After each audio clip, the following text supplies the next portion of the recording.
বটবৃক্ষের বীজ সর্ষের দানার থেকেও ছোট হয়, কিন্তু যখন তা নিজের রূপ ধারণ করে তখন তা বিশাল বৃক্ষের আকার ধারণ করে, যা সহস্র বছর ধরে বেঁচে থাকে, ছায়া প্রদান করে, পাখিদের আশ্রয় প্রদান করে আর দেয় পথচারীদের বিশ্রাম করার স্থান। কেন? কারণ সেই ছোট বীজ তা মাটির ভেতরে গিয়ে নিজের খোলস ত্যাগ করে।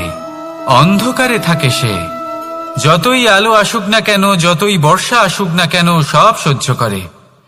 আর তারপরে একটা চারা গাছ অঙ্কুরিত হয়, তারপর ধীর গতিতে একটা বিশাল বৃক্ষতে পরিণত হয়। দেখুন, জীবনে কঠিন সময় আসে, এই জন্য নয় যে আপনি হার মেনে নেবেন, এই জন্য আসে যাতে আপনি ভবিষ্যৎ নির্মাণের জন্য নিজেকে তৈরি করতে পারেন। যদি কঠিন সময়ে আপনি ওই বীজের মতো দৃঢ় হয়ে থাকতে পারেন, তাহলে আপনিও একদিন সেই বিশাল বৃক্ষের মতো নিজের অস্তিত্ব গড়ে তুলতে পারবেন, যা সহস্র বছর পর্যন্ত মনে রাখা হবে। আসুন আমার সাথে ভালোবেসে বলুন, রাধা রাধা। কর্ম এবং ফল। মানুষের স্বভাব হলো এটাই যে তিনি নিজের প্রত্যেক পরিশ্রমের প্রতিফল প্রার্থনা করেন। বেশিরভাগ সময় এই ফলাফলের চিন্তা করতে করতে, কল্পনা করতে করতে উনি কর্ম করতে থাকেন, যে আমি এই কাজটা করলে এই ফল পাবো। সেই সব কল্পনা করতে থাকেন যা না তার হাতে আছে, না আছে অধিকার আর না আছে নিয়ন্ত্রণ। উনি শুধু নিজের কর্ম করতে পারেন। উনি কি ফল পাবেন তা তার হাতে কখনোই নেই। তাই আপনিও শুধুমাত্র কর্ম করতে থাকুন, ফলের চিন্তা করবেন না। মনে রাখবেন, শিকড় এবং শাখা যেভাবে একে অপরের সাথে জড়িয়ে, সেইভাবেই একে অপরের সাথে জড়িয়ে কর্ম এবং ফল। যেরকম কর্ম আপনি করবেন সেরকম ফল আপনি অবশ্যই পাবেন। তাই এই ফলের আশায় কর্মের সময় কখনোই নষ্ট করবেন না, কারণ যে ব্যক্তি সময় নষ্ট করেন, সময় সেই ব্যক্তিকে অবশ্যই নষ্ট করে দেয়। কর্ম করুন নিঃস্বার্থভাবে, ফলের চিন্তা করবেন না, আর আমার সাথে ভালোবেসে বলুন, রাধা রাধা। কর্ম এবং ফল। দেখতে গেলে এই সমস্ত ব্রহ্মাণ্ড এই দুইয়ের মাঝেই স্থির হয়ে আছে। মানুষজন কর্ম করেন ভালো ফল লাভের আশায়, আর ভালো ফল লাভের আশায় উনি এটাই ভুলে যান যে উনি যে কর্ম করছেন তা কি করছেন। আমি বলেছিলাম কর্ম করুন ফলের চিন্তা না করে, কিন্তু কি কর্ম করছেন সেই বিষয়ে ভাবাটাও অত্যন্ত আবশ্যক। নয়তো অনেক সময় আমরা এমন কর্ম করে ফেলি যা না চাইতেও বিষে পরিণত হয়, যা হয়েছে দুঃশাসনের সাথে, দুর্যোধনের সাথে, গুরু দ্রোণের সাথে। একজনের মানসিকতা উচিত ছিল না, একজনের বিবেক উচিত ছিল না, আরেকজন যে পক্ষ নির্বাচন করেছিলেন সেই পক্ষ উচিত ছিল না। আর যা কিছু ওনাদের সাথে হলো, আপনার, আমার, আমাদের সকলের সাথে তা হতে পারে। আমি বলেছিলাম কর্ম করুন, ফলের চিন্তা করবেন না, কিন্তু এই কর্মের বিষয়ে বিচার করে দেখাটাও ততটাই আবশ্যক। দেখুন, কর্ম করার উচিত প্রক্রিয়া ফলের চিন্তা না করা, কিন্তু যদি আপনার কর্ম শুভ হয় তাহলে তার ফলও নিয়তি আপনাকেই দেবে। সর্বদা কর্ম করার সময় এটা ভাবুন যে আপনার এই কর্ম এই সংসারকে, এই সমাজকে, আপনার পরিবারকে, আপনার আশেপাশের মানুষজনকে কোন দিশায় নিয়ে যাবে। যদি এটা সবার জন্য মঙ্গলময় হয় তাহলে কর্ম করতে থাকুন। আর হ্যাঁ, নিশ্চিত রূপে ফলের চিন্তা করবেন না। আসুন আমার সাথে ভালোবেসে বলুন, রাধা রাধা। এই ব্রহ্মাণ্ড কত বৃহৎ, তাই না? যার সম্মুখে এই পৃথিবীকেও একটা বিন্দুর মতো মনে হয়। আর এই পৃথিবীতে আমরা কে হই, আমাদের আকার কিরকম, আমাদের অস্তিত্বই বা কি? যখন আমরা এভাবে ভাবি তখন মনে হয় আমরা কিছুই নই। তা আমরা যখন কিছুই নই, তাহলে আমরা এত চিন্তা করি কেন? কি ভেবে ভয় পাই? কাকেই বা এত ভয় পাই? কে আমাদের মারতে পারে আর কেই বা আমাদের জন্ম দেবে? আত্মার আসলে না কখনো জন্ম হয় আর না কখনো মৃত্যু। আত্মা শুধুই শরীর বদল করে। আপনি, আমি, আমরা সকলে এই শরীর নয়, আমরা হলাম আত্মা, যা হলো পরম আত্মার পরম অঙ্গ। সেই জন্য মনে রাখবেন, বাইরের কোথাও দেখবেন না, নিজের অন্তরের গভীরে গিয়ে দেখুন, আত্মাকে উপলব্ধি করতে শিখুন। ক্লেশ, ভয়, চিন্তা, এই সব কিছুর থেকে নিজেকে দূরে রাখুন, তাহলেই উপলব্ধি করতে পারবেন পরমাত্মাকে। তাহলে আসুন আমার সাথে ভালোবেসে বলুন, রাধা রাধা। পরিবর্তন এই সংসারের শাশ্বত নিয়ম। কোন রাজা নেই যিনি চিরকাল রাজা থাকেন, কোন ধনী ব্যক্তি নেই যিনি চিরকাল ধনী থাকবেন। এই সংসারে সূর্যের স্থান নেওয়ার জন্য চন্দ্রিমার আগমন ঘটে। কোন স্থান যাকে পতিত বলা হয়েছিল সেখানে মহল তৈরি হয়েছে, কোন স্থান যাকে আজ মলিন বলা হয়েছে কাল সেখানে মন্দিরও স্থাপন হতে পারে। কোন ঋতু চিরকালের জন্য থাকে না, কখনো সময় চিরকাল একরকম থাকে না। আজ যে আপনার কাছে রয়েছে কাল অন্য কারোর ছিল, আজ যে আপনার কাছে রয়েছে কাল তা অন্য কারোর কাছে চলে যাবে। আপনার সাথে কিছু থাকলে তা হলো আপনার কর্ম, কিন্তু সেই কর্মের পরিণামও আপনার নয়। আপনি শুধু কর্ম করুন, বাকি সবকিছুই পরিবর্তনশীল। কিন্তু সেই পরিবর্তনকে দেখে ভয় পাওয়ার প্রয়োজন নেই, তাকে স্বাগত জানান। যদি আপনি হাসি মুখে সেই পরিবর্তনকে স্বাগত জানান, তাহলে এই পরিবর্তনও হাসি মুখে আপনার সাথে থাকবে। আসুন আমার সাথে ভালোবেসে বলুন, রাধা রাধা। সঞ্চয়। মানুষের যখন থেকে বোধবুদ্ধি হয় সঞ্চয় করতে আরম্ভ করে দেন। সঞ্চয় করতে থাকেন ভোজনের, সঞ্চয় অর্থের, সঞ্চয় শক্তির। নিজের জন্য করেন, নিজের পরিবারের জন্য করেন, নিজের স্ত্রীর জন্য করেন, সন্তানের জন্য করেন, সন্তানের সন্তানের জন্যও সঞ্চয় করেন। সঞ্চয় করার জন্য ওনার কাছে অনেক কারণ রয়েছে, কারণ উনি এটা ভাবেন যে এই সঞ্চিত শক্তির জন্য কেউ ওনার কোনো ক্ষতি করতে পারবে না। মানুষ ভুলে যান একটা গুরুত্বপূর্ণ কথা, এই সত্য, উনি এই সংসারে খালি হাতেই এসেছিলেন, আর এখান থেকে ওনাকে খালি হাতেই যেতে হবে। যা এখানকার তা এখানেই থেকে যাবে। আর যদি কিছু ওনার সাথে যায় তা হলো ওনার কর্ম, আর কিচ্ছু নয়। তাই যদি কিছু অর্জন করতে চান তাহলে শুভ কর্ম অর্জন করুন, আত্মশক্তি অর্জন করুন, কারণ পরলোকে এটাই হবে আপনার সম্পত্তি। তাহলে কি এটা আপনি অর্জন করতে চান না? আসুন আর আমার সাথে ভালোবেসে বলুন, রাধা রাধা। সদিচ্ছা। দেখতে গেলে 3 অক্ষরে তৈরি এই শব্দ, কিন্তু সমস্ত ত্রিলোক তার উপরেই আধারিত। আপনি এই সংসারে এসেছেন, তখন অবশ্যই শ্বাস নেবেন, কিন্তু তার বদলে আপনাকে কিছু তো দিতেই হবে। আপনার উপর নির্ভর করছে আপনি কি দেবেন।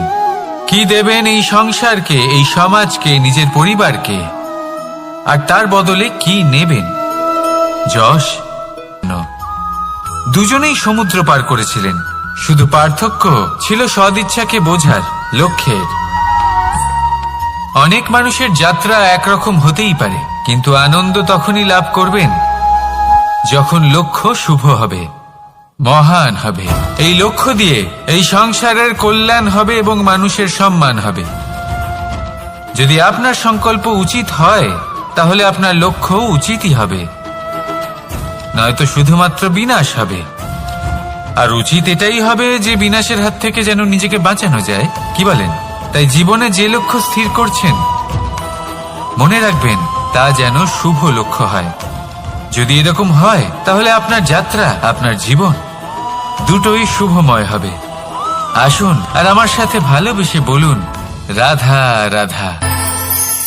সুরক্ষা। এই সুরক্ষা আসলে কি? এটা কি কোনো কবচ নাকি কোনো সীমা? এই সুরক্ষা আসলে অন্য কিছু। আমাদের মাতা পিতা, আমাদের প্রিয়জন, আমাদের বন্ধু, এই সমাজ, আমাদের শুভাকাঙ্ক্ষী, আমাদের আত্মীয়, এনারা সবাই আমাদের জীবনে কোনো না কোনো ভাবে সুরক্ষা দিয়ে থাকেন, একটা কবচ দিয়ে থাকেন কোনো না কোনো রূপে। কিন্তু দেখতে গেলে আমাদের পরাক্রমের পথে, আমাদের বীরত্বের পথে, আমাদের সাহসের পথে এই সুরক্ষাই সব থেকে বড় বাধা হয়ে দাঁড়ায়। একবার ভেবে দেখুন, যদি আপনি কোনো সুরক্ষাই না পান বা যদি আপনি এই সুরক্ষা ভেঙে বাইরে আসতে পারেন, তাহলে আপনার বীরত্ব চরম সীমায় পৌঁছে যায়। কেন? কারণ তখন আপনি জানেন যে এই সংসারের সম্মুখীন আমাদের নিজেদেরই হতে হবে। আপনি বুঝে যান যে শত্রুর সম্মুখীন এবার নিজের বলের দ্বারা, নিজের পরাক্রমের দ্বারা, নিজের সাহসের দ্বারা করতে হবে। আর তখন আমাদের মনের মধ্যে এই শক্তি জাগ্রত হয়। এই শক্তি অন্তরেই বসবাস করে। শুধু এটা চিনে নিতে হবে, একে জাগ্রত করতে হবে। আর এটা সুরক্ষা ভেঙে যাওয়ার পরেই সম্ভব হয়। আর যারা নিজের শক্তি সম্পর্কে জানেন, যিনি নিজেই জানেন তিনি কতটা শক্তিশালী, তিনি নিজেই নিজের সুরক্ষা কবচ চিরকালের মতো ভেঙে ফেলে দেন, ঠিক কর্ণের মতো। আর তারপরে দেখুন, আপনার পরাজয় হোক বা বিজয়ী হোক না কেন, সেটাই অনেক বড় হয়, সেটাই প্রশস্ত হয়ে থাকে। সেই জন্য ত্যাগ করুন নিজের ভয়কে, নিজের আশেপাশের এই সুরক্ষা চক্রকে ভেঙে ফেলুন। আর সম্মুখীন হন এই সংসারের নিজের শত্রুর সম্মুখীন হন। পরাক্রমের এই অঙ্কুর, তা অঙ্কুরিত হওয়ার জন্য বীজের উপরের এই কবচ, এটা ভেঙে যাওয়া অতি আবশ্যক। আসুন আমার সাথে ভালোবেসে বলুন, রাধা রাধা। যখন আমরা হাঁটতে থাকি আর আমাদের পায়ে কাঁটা বিঁধে যায়, তখন মুখ দিয়ে আহ বেরিয়ে আসে, কান্না চলে আসে, আর অনেক সময় অভিশাপও বেরিয়ে আসে। কিন্তু আমরা কি কখনো এটা এইভাবে দেখেছি, এইভাবে ভেবেছি যে আমরা যে পথে চলেছি সেই পথে কাঁটা বিঁধেছে, নাকি আমরা সেই পথ নির্বাচন করেছি যাতে শুধুই কাঁটা রয়েছে? নাকি আমরা এভাবে ভেবে দেখেছি যে এই কাঁটা আমাদের কষ্ট দিতে এসেছে, নাকি এটা আমরাই বিছিয়ে রেখেছিলাম? সাবধান থাকা উচিত ছিল, কারণ কাঁটা বিঁধলে যন্ত্রণা হবে, চিৎকার করে ফেলতে পারি, মুখ থেকে অভিশাপও বেরিয়ে আসতে পারে। কিন্তু এই অভিশাপ শুধুমাত্র আমাদের তরফ থেকে অভিশাপ হয়, সামনের ব্যক্তিটির ওপরও নির্ভর করে। এবার সেই ব্যক্তি যদি এমন হয় যে ফুল আর কাঁটা এই দুই সমানভাবে গ্রহণ করতে পারে, তার কাছে অভিশাপও বরদানে পরিণত হয়। শেষ পর্যন্ত ব্যাপারটা দাঁড়ায় ভাবনা, চিন্তা, দৃষ্টিভঙ্গির ওপর। কারণ আপনার এই ভাবনাই সত্যি হয়ে সামনে আসে। সেই জন্য এই ভাবনা, চিন্তা, মানসিকতাকে গুরুত্ব সহকারে দেখবেন। এই বিবেচনা নিয়ে বিবেচনা করতে শিখুন। আমার কথার অর্থ হলো যে জীবনে যখন এরকম কিছু একটা ঘটবে, তখন ভেবে দেখুন যে এরকম কেন হলো। আপনি কি এমন কোনো কর্ম করেছিলেন যার কর্মফল এটা? এমন কোনো কাজ যা অনুচিত ছিল, অসত্য ছিল, যা অভদ্রতার কারণ ছিল? ভেবে দেখা প্রয়োজন। দেখুন, ইচ্ছে হলো আপনার যে আপনি কি করতে চান, ভাবনা আপনার, সত্য আপনার, জীবন আপনার, সিদ্ধান্ত আপনার। আসুন আর আমার সাথে ভালোবেসে বলুন, রাধা রাধা। সময়, এই সময় আসলে কি? এই সময় একটা সরল রেখা তো কখনোই নয়। সময় হলো একটা চক্র, যেখানে এর আদি সেখানেই হলো এর অন্ত, আর যেখানে তা শেষ হয় সেখান থেকেই তার শুরু হয়। এই সময় একটা অত্যন্ত বিচিত্র চিন্তা, বিচিত্র ভাবনা, এ একটা বিচিত্র বস্তু যা কেউ বুঝতে পারেন না। এই সময়ের লীলা, এর কোনো প্রমাণ নেই, কোনো জ্ঞান নেই, কোনো পরিমাপ নেই। শুধু এটুকু আমরা জানতে পারি, যেখানে শেষ হবে সেখান থেকে একটা নতুন সূচনাও হবে। যা আজ আপনার কাছে আছে, কাল অন্য কারোর কাছে যাবে, তারপরে তার কাছ থেকেও অন্য কারোর কাছে যাবে, তারপরে তার থেকেও ছিনিয়ে নেওয়া হবে।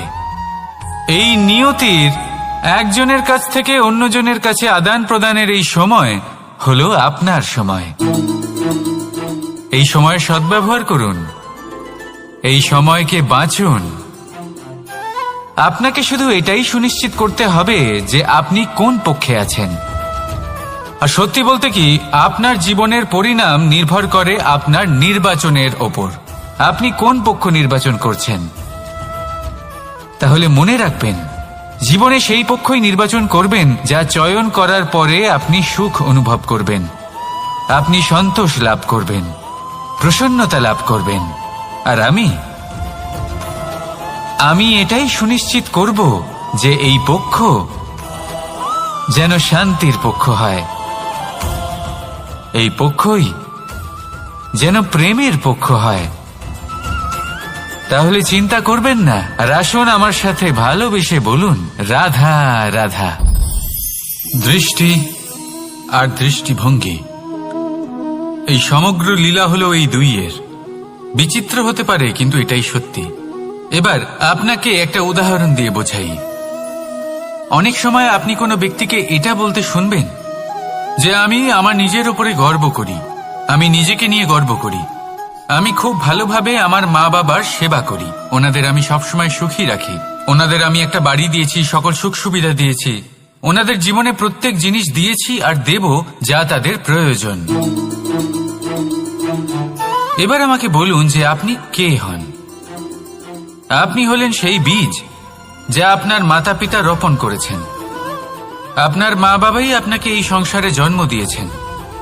এবার এইসব কথার কি তাৎপর্য? এই হলো সেই ব্যক্তির দৃষ্টিভঙ্গি। এবার দেখা যাক এই প্রকৃতি আমাদের কি শেখায়। কখনো কোনো গাছকে দেখবেন, যখন সেই গাছে ফল আসে, সে মালিকে এটা বলে না যে দেখো আমি তোমাকে ফল খেতে দিচ্ছি।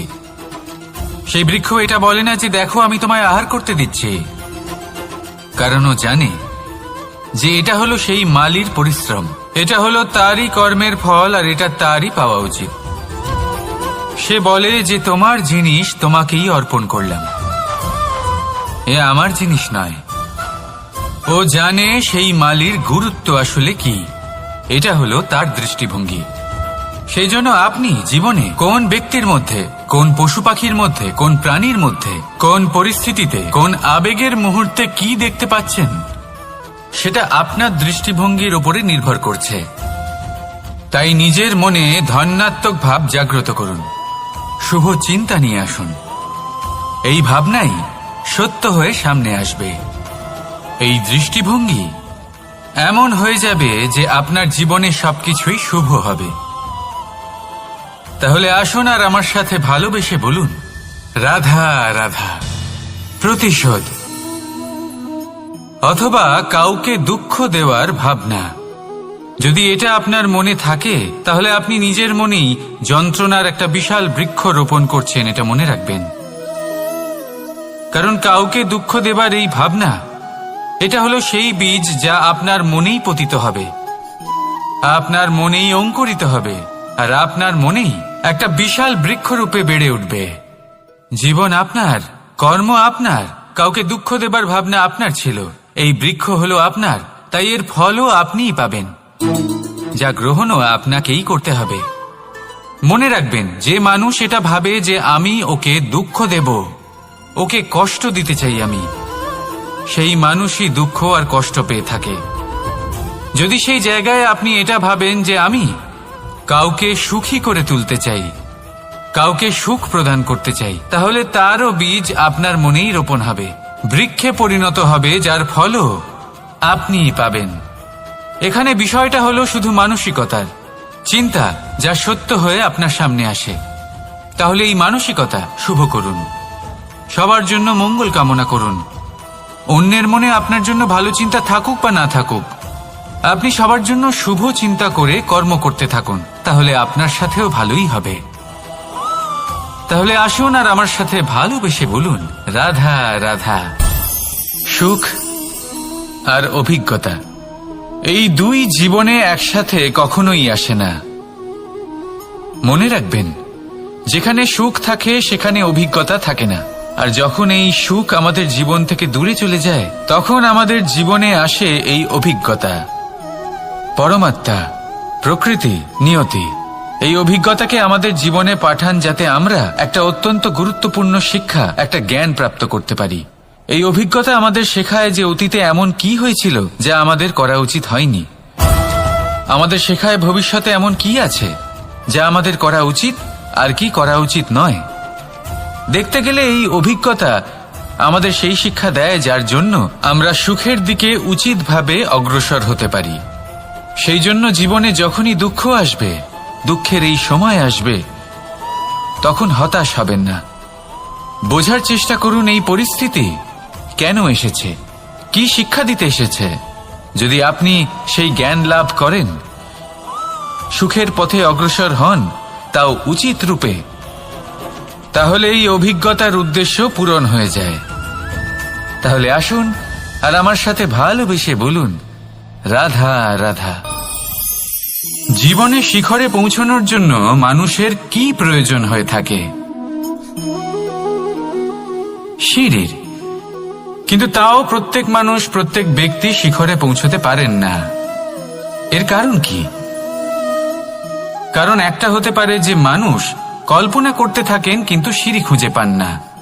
কিছু মানুষ খুঁজে নেন কিন্তু তা পেয়ে এতটাই প্রসন্ন হয়ে যান যে তারপর আর কোনো কর্মই করেন না। খুব সোজা ব্যাপার। অনেক মানুষ সিঁড়ি খুঁজে পান না, আর যদি পেয়েও যান তাও যতক্ষণ না তাতে চড়ছেন সেই শিখরে পৌঁছবেন কি করে? যতক্ষণ না আপনি পরিশ্রম করছেন, যতক্ষণ না সেই সিঁড়িতে আপনি চড়ছেন, যতক্ষণ না ক্লান্ত হচ্ছেন, আপনার পায়ে হাঁটুতে ব্যথা না হচ্ছে, ততক্ষণ এই শিখরে পৌঁছানোর সৌভাগ্য লাভ করতে পারবেন না। তাহলে কল্পনার সাথে কর্ম করুন, পরিকল্পনার সাথে পরিশ্রম করুন, সব কিছু পাবেন। আসুন আমার সাথে ভালোবেসে বলুন, রাধা রাধা। সমস্যা, কঠিন সময়, সংকট, বিপদ কার জীবনে নেই? প্রত্যেকের জীবনে আছে।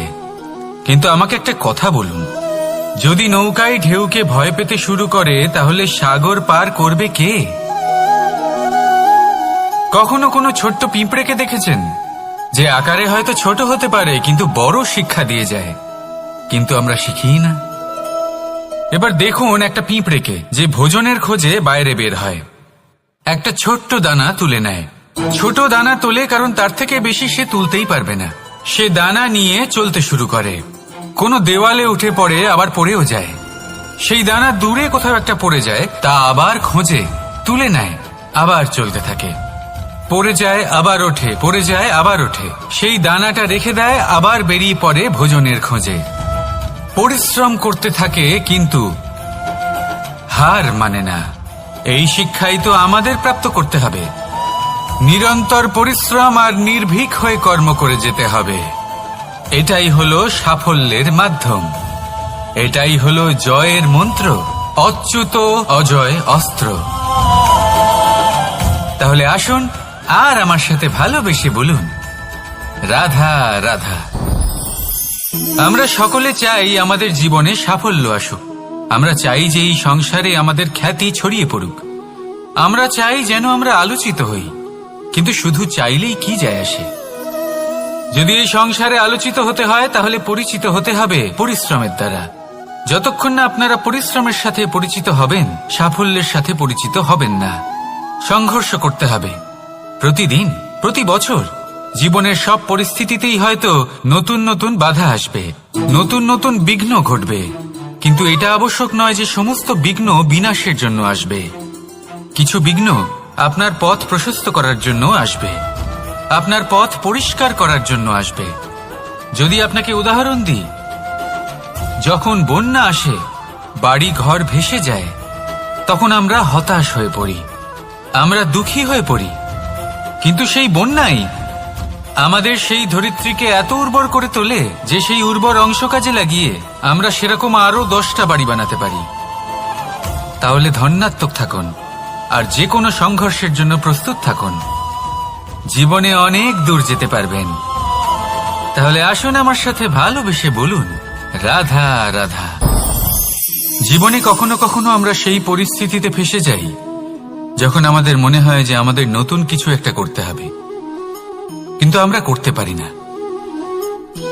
কারণ কোথাও না কোথাও আমরা রীতির দ্বারা আবদ্ধ, আর আমরা সেই রীতি ভাঙতে চাই না। কেবল একটাই প্রশ্ন আসে মনে,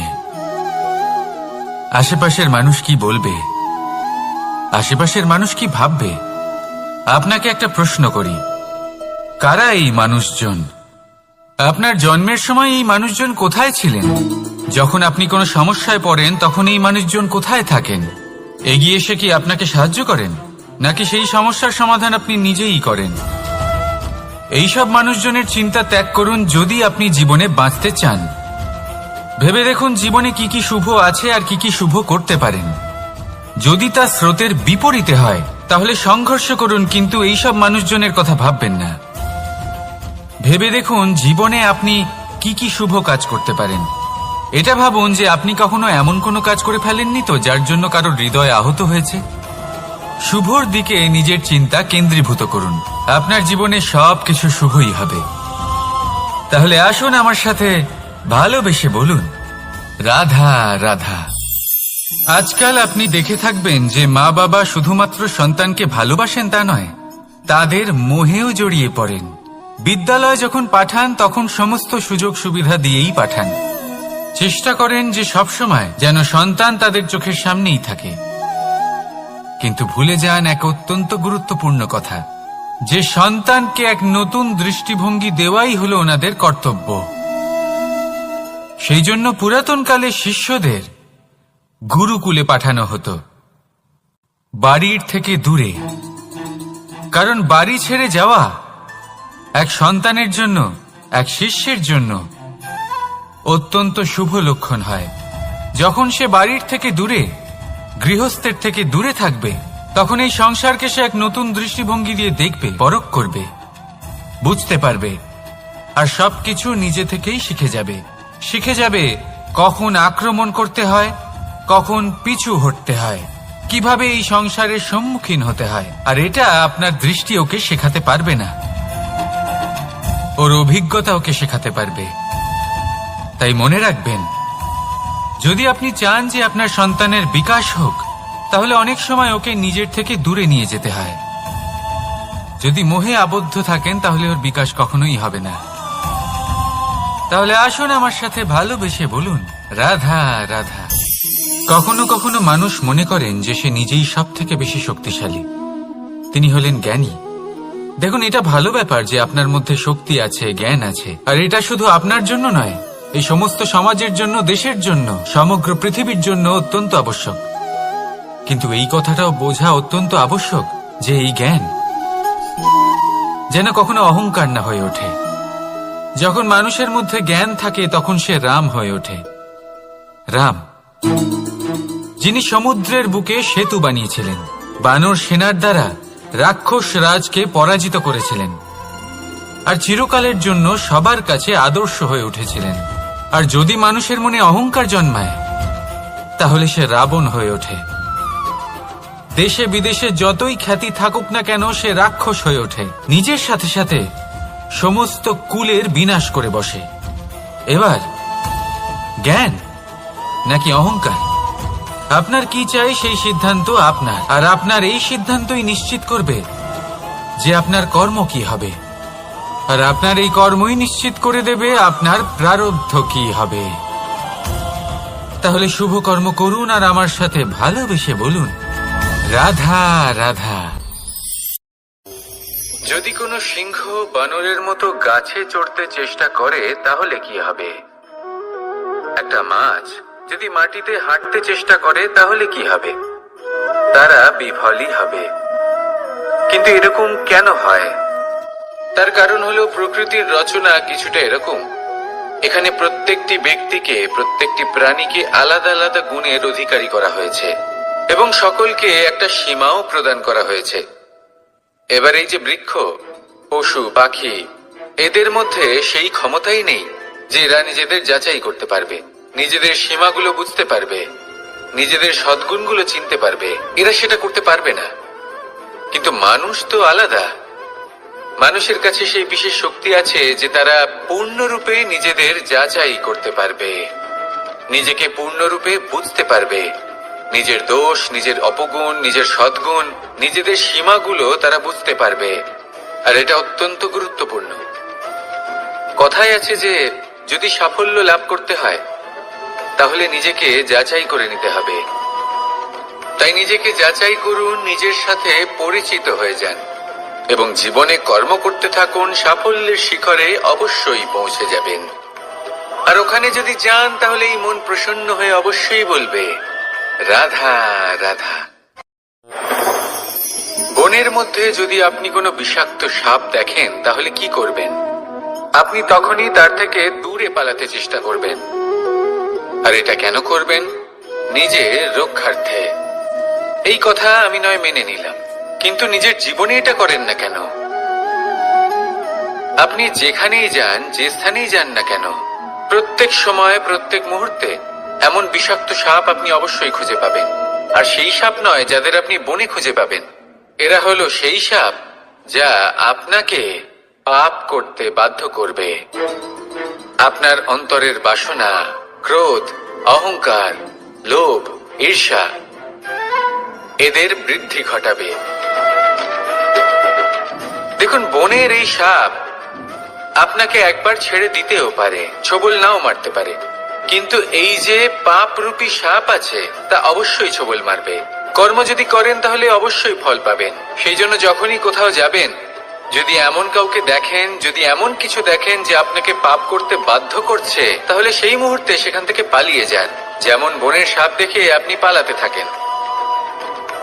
সৎকর্মের রক্ষা অত্যন্ত আবশ্যক। আসুন আর আমার সাথে ভালোবেসে বলুন, রাধা রাধা। মনুষ্য জীবনের সব থেকে বেশি গুরুত্বপূর্ণ বিষয় হল মনের একাগ্রতা। এই সংসারের যে কটি মহান কার্য সম্পাদন হয়েছে তা হল মনের এই একাগ্রতার একমাত্র ফল। আপনি অবশ্যই দেখে থাকবেন, অনেক ছোট বড় নদী যা বয়ে চলে তাদের সামনে একটা বাঁধ নির্মাণ করা হয় সেই সব নদীর জল সঞ্চয় করতে। বাঁধ হয়ে গেলে প্রয়োজন মতো বা মনের ইচ্ছে মতো তাকে ব্যবহার করা সম্ভব। এবার এটাই আমাদের মনের সাথেও সম্ভব। আমাদের মনের একাগ্রতা আজকের দিনে দাঁড়িয়ে বিভিন্ন ধরনের বিকার, ক্রীড়া এবং ভোগের মধ্যে ভাগ হয়ে গেছে। একে একত্রিত করতে হবে, একটা বাঁধ নির্মাণ করতে হবে। শুধু এটাই করতে হবে, যেটা উচিত কর্ম সেটাই করুন, যেটা অনুচিত কর্ম সেটা করা থেকে নিজেকে বিরত রাখুন। এটাই করতে হবে, যেটা উচিত কর্ম সেটাই করুন, যেটা অনুচিত কর্ম সেটা করা থেকে নিজেকে বিরত রাখুন। ব্যাস, এই কাজটাই আপনি করতে থাকুন, করতে থাকুন। মনের মধ্যে একাগ্রতার বাঁধ নির্মাণ করুন। আর একবার যদি তা নির্মাণ হয়ে যায়, তাহলে যখন চাইবেন, যেখানে চাইবেন, যতটা চাইবেন একাগ্রতা প্রয়োগ করতে পারবেন। আর একবার যদি আপনি এটা শিখে যান, তাহলে এই সংসারকে বদলে ফেলার মতো কাজ আপনি করতে পারবেন, সমাজকে শুধরাবার মতো কাজ করতে পারবেন। তাহলে এই মনকে একাগ্র করুন আর আমার সাথে ভালোবেসে বলুন, রাধা রাধা। আমরা সবাই ফল খাই, কিন্তু আমাদের সেই ফলই প্রিয় হয় যে পরিপক্ক হয়ে ওঠে, যেটা নম্র হয়, আর যে ফল অনেক বেশি মিষ্টি আর সুস্বাদু হয়ে থাকে, যাদের রঙে বাহার দেখা যায়। সেইভাবে জীবনে আমরা নানান মানুষের সাথে পরিচিত হই, কিন্তু সেই মানুষই আমাদের মন ছুঁয়ে যায় যারা বিনম্র স্বভাবের, যাদের বাণী খুব মধুর, যাদের অন্তরে আত্মবিশ্বাসের একটা তেজ, একটা রং দেখা যায়। এবার এমন ব্যক্তি আমরা কি করে হব? ঠিক সেইভাবেই যেমন একটা ফল রোদ, বর্ষা, শীত, বায়ু এই সকল সংকটময় পরিস্থিতির সম্মুখীন হয়ে পরিপক্ক হয়ে ওঠে, সেইভাবেই মানুষ সংকটময় পরিস্থিতির সম্মুখীন হয়ে পরিপক্ক হয়ে ওঠেন।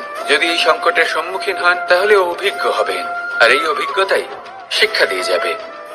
এই অভিজ্ঞতা আমাদের শিখিয়ে দেয় যে আমাদের বিনম্র থাকতে হবে। অহংকার করে কোনো লাভ নেই। মধুর বাণীর যে কি মূল্য তা আমরা শিখতে পারি। এই অভিজ্ঞতাই আমাদের বুঝিয়ে দেয় যে উচিত অনুচিত কোনটা, আমাদের দৃষ্টিভঙ্গি তৈরি করে, আর এই দৃষ্টিভঙ্গি দ্বারা আত্মবিশ্বাস জাগ্রত হয়। সেই জন্য জীবনে কখনো বিপদ থেকে দূরে পালাবেন না, সেগুলোর সম্মুখীন হন, অভিজ্ঞতা লাভ করুন, তার থেকে শিক্ষা লাভ করুন, এইভাবেই পরিপক্ক হবেন। আসুন আমার সাথে ভালোবেসে বলুন, রাধা রাধা। ধন সঞ্চয় করা সম্ভব, আর সেই জন্য ধন সব থেকে বেশি মূল্যবান সম্পত্তি নয়। এবার আপনি বলবেন, এ আমি কি বলছি? এই ধন খুব মূল্যবান, আমরা সকলে অর্জন করতে ব্যস্ত।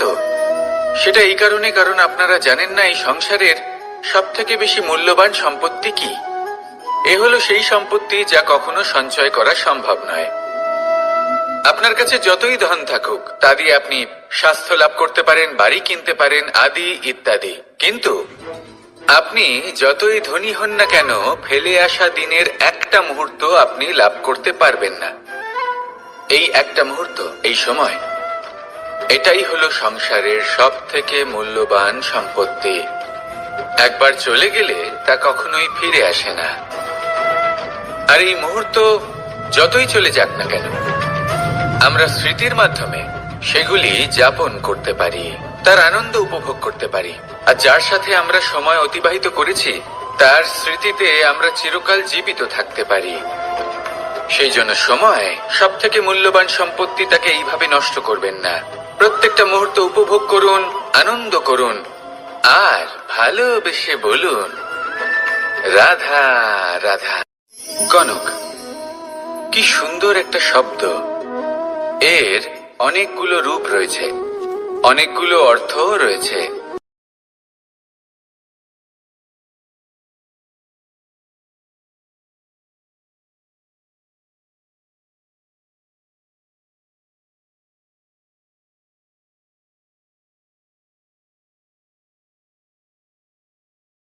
প্রয়োগ করা হয় তাহলে এটা বিষময় হয়ে উঠতে পারে।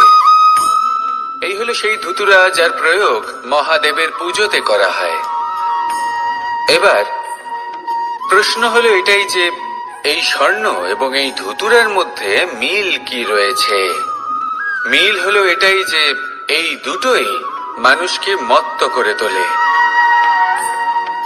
ধুতুরা মানুষকে তখন মত্ত করে যখন তাকে সেবন করা হয়, কিন্তু স্বর্ণ, ধন, সম্পত্তি, মানুষ এটা যতটাই অর্জন করে নেয় সেটাই যথেষ্ট। এই স্বর্ণ মানুষের ভাবনা চিন্তা করার ক্ষমতাকে বশ করে ফেলে। মানুষ সম্পত্তির লোভে মত্ত হয়ে ওঠে, কারণ যে যত চমৎকারী, যতটা অমূল্য হয় তাকে সামলানো কিন্তু ততটাই কঠিন, তাই না? তাই মনে রাখবেন, ধন, স্বর্ণ, সম্পত্তি এগুলো ধুতুরার থেকেও অনেক বেশি বিষাক্ত হতে পারে। তাই এর ওপর আত্মসংযমের একটা কবচ পরিয়ে রাখবেন এবং বিবেকের শক্তির সাথে এগুলো প্রয়োগ করুন, তবেই কল্যাণ হবে। আসুন আমার সাথে ভালোবেসে বলুন রাধা রাধা। রোগ যদি এসে থাকে তাহলে তার ওষুধও অবশ্যই আসে। সমস্যা যদি আসে তাহলে সেই সমস্যার সমাধানও নিজে থেকেই আমাদের কাছে চলেই আসে। এই সংসার, এই জীবনের শুধুমাত্র একটাই নিয়ম আছে, আর তা হলো এটাই, এই সংসার হলো একটা চক্রের মতো। এতে শাশ্বত বলে কিছু নেই, নিত্য বলে কিছু নেই, আর যা কিছুই রয়েছে সব বদলাতে চলেছে। যদি আপনার জীবনে দুঃখ থাকে, সমস্যা থাকে, যদি আপনি বিপদ দ্বারা আচ্ছন্ন, তাহলে মনে রাখবেন সবকিছু বদলে যেতে চলেছে। দুঃখের সময় কাঁদবেন না, মনকে আরো দুঃখী করে তুলবেন না, কারণ এখানে যা কিছুই এসেছে তা যাওয়ার জন্যই এসেছে। তাহলে এত চিন্তা কিসের? আনন্দ সহকারে জীবন যাপন করুন, আর আমার সাথে ভালোবেসে বলুন রাধা রাধা। মানুষের জীবনে তিনটি গুণ অত্যন্ত প্রয়োজনীয়: শ্রদ্ধা, বিনম্রতা, যোগ্যতা। যদি জ্ঞান লাভ করতে চান তাহলে শ্রদ্ধার প্রয়োজন, যদি মান লাভ করতে চান তাহলে স্বভাবে বিনম্র হওয়া প্রয়োজন, আর যদি মনোবাঞ্ছিত স্থান লাভ করতে চান তাহলে যোগ্যতার প্রয়োজন। বিষয়টা সহজ। শ্রদ্ধা আপনাকে জ্ঞান দেবে, নম্রতা আপনাকে মান, আর যোগ্যতা উচিত স্থান দেবে। কিন্তু যদি আপনি এই তিনটি গুণ সম্মিলিত করেন তাহলে এমন কিছু লাভ করবেন যা এই সব কিছুর থেকে অনেক ঊর্ধ্বে। সম্মান। আর এ হলো সেই সম্মান যা প্রত্যেক মানুষের নিজের জীবনে লাভ করতে চেষ্টা করা উচিত, কারণ এই হলো সেই সম্মান যার কারণে আপনি চলে যাওয়ার পরেও এই সংসার আপনাকে ভালোবাসবে আর মনে রাখবে। আসুন আমার সাথে ভালোবেসে বলুন